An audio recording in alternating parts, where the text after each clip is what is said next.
अब रुख करते हैं पाक पतन का महकमा ज़कात व उशर एम्प्लॉयज़ यूनियन ने मुतालबात पूरे ना होने पर कलम छोड़ हड़ताल की और दफ्तर के बाहर एहतजाजी मुजाहिरा किया, जिसकी क़यादत चेयरमैन पंजाब मोहम्मद यासीन, मोहम्मद इकबाल खान, मकबूल अहमद, ताहिर, मोहम्मद असलम, रियाज शराजी और दीगर ने की।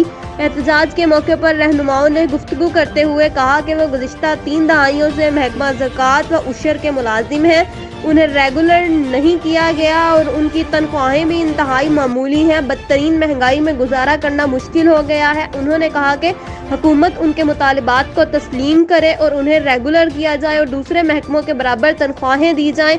उन्होंने मजीद कहा कि अगर मुतालबात तस्लीम ना हुए तो एहतजाज का सिलसिला जारी रहेगा। रिपोर्ट कर रहे हैं हसन बुखारी।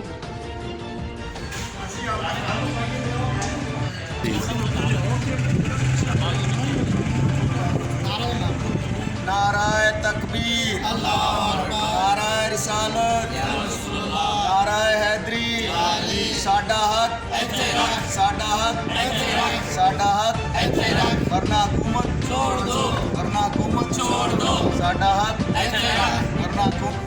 हम महकमा ज़कात में अरसा 30 साल से कंट्रैक्ट पर मुलाजमत कर रहे हैं और हमारी क्लीन तनख्वाह है। आज महंगाई के दौर में 1760 में बिल्कुल गुजारा नहीं होता, जबकि 140 रुपये पेट्रोल हो गया है। तो हमें फिल फॉर रेगुलर किया जाए। 30 साल से हम कंट्रैक्ट पर धक्के खा रहे हैं, हमारे कोई पुरसाने हाल नहीं और महकमे की बेहिसी का ये आलम है कि हमारी आवाज़ नहीं सुन रहे और हम आज मजबूर हो के हम कलम छोड़ हड़ताल पर मजबूर हो गए हैं और कलम छोड़ हड़ताल की हुई है।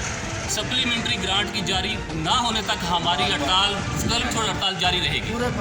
पूरे पंजाब में हड़ताल पे हैं और पूरा पंजाब इस वक्त हड़ताल पे है, कलम छोड़ हड़ताल पे है। जब तक हमारी सप्लीमेंट्री ग्रांट जारी नहीं होती उस वक्त तक पूरे पंजाब में कलम छोड़ हड़ताल पर हैं और इंशाल्लाह रहेगी।